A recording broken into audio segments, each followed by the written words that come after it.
Do good, Maverico here. Welcome to podcast episode number 126. Thought I'd jump on and talk a bit about making a difference while making a living.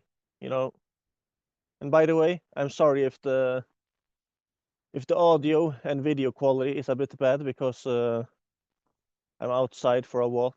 But yeah, making a difference while making a living, or making a living while making a difference.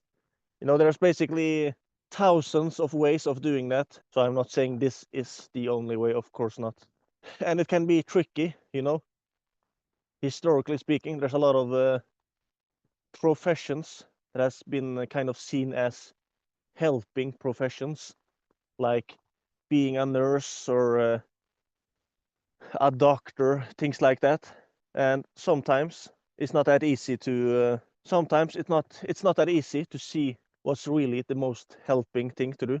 You know, there's a lot of nurses that became a nurse because they wanted to help people in their job.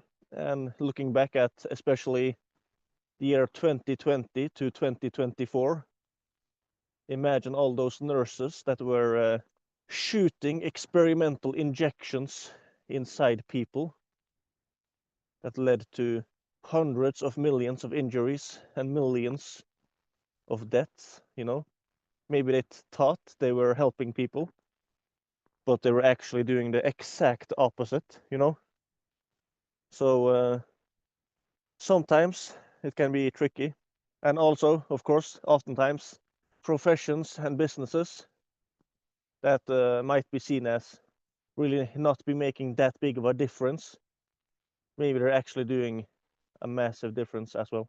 So when it comes to business, basically serving people, solving problems, making a positive difference in the lives of other people.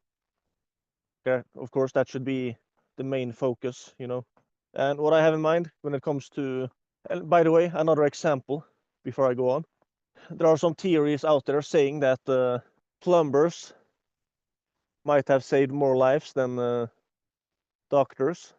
I don't know how those numbers actually are, how accurate it is, and how it works out now. But yeah, there used to be a lot of diseases and deaths caused by poor sanitation, and then plumbers came in and made plumbing in areas, and things got cleaned up, and people got clean drinking water and got the sewage away in a clean way.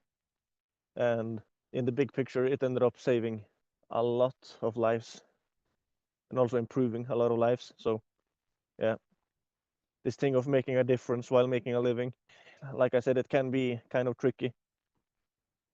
And also, some people might decide to choose a business that might not look like making that big of a difference, but maybe they're using a lot of the profits to help people.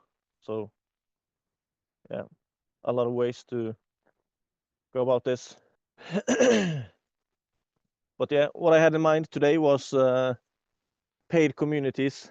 If you choose your niche correctly, your niche category, industry, you choose to build the right niche, you can make a difference while making a living, because the value you can provide with a good paid community, it's tremendous. Imagine all the people out there that are struggling with problems. Maybe there are business owners struggling with problems, struggling to get to the next level, or maybe they are finding themselves trapped in the matrix of the 9 to 5 rat race, wanting to escape, wanting to live a life of more freedom, but they are kind of stuck. Maybe you could build a paid community where you are teaching, or where you are getting success stories to teach or experts to teach one way of escaping that rat race. You know, there's a lot of options, or maybe there is some kind of health issue, you know, maybe you had an autoimmune disease and you found out that by eating only beef, lamb, salt, and water, you know, the all beef diet, you were able to get healthy, you know.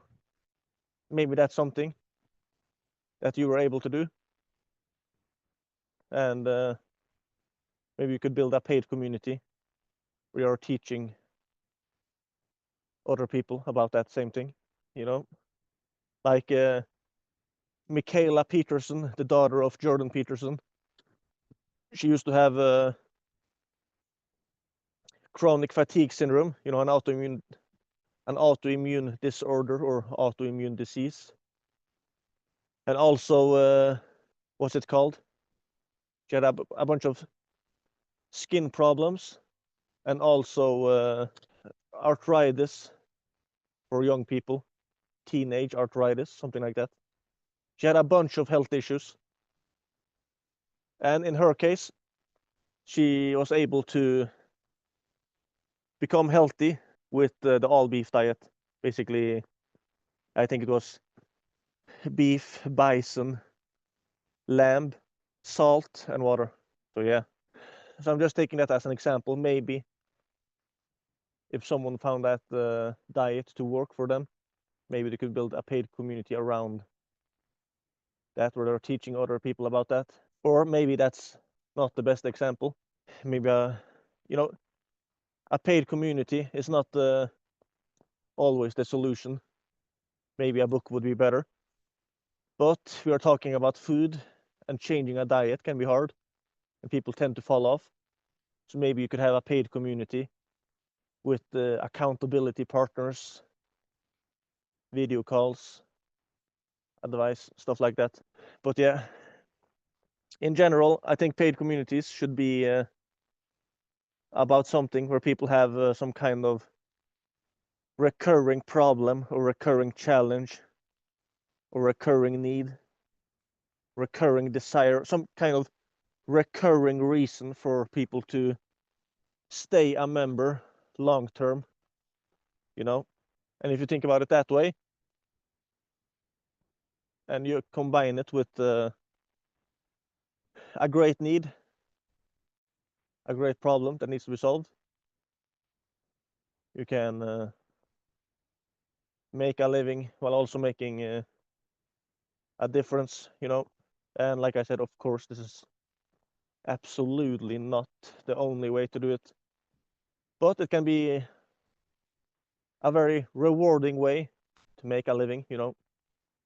And with a paid community, you could probably be making like 5, maybe even 6 figures in profit per month, while also having a bunch of freedom, you know. So that's pretty exciting to think about. Anyway, the last few weeks I've been interviewing a bunch of people about their success story of running a paid community where they are making at least $10,000 in profit per month. And you know, so far it's been mind-boggling. I'm going to interview at least 30 success stories like that. At the time of this recording, I've not interviewed all 30, but I've interviewed a bunch of them. And yeah, it's been mind-boggling. So much things to learn. So if you want to learn from those people, as well as connect with a bunch of other people that are in the process of building their own paid community, you should check out communitycashcows.com. By the way, I'm using Zoom for this recording. And when I look at myself on the camera now, the video quality is just horrible. I hope the audio quality is not as bad as the video quality. So I'm sorry about that. This technology world is not that easy.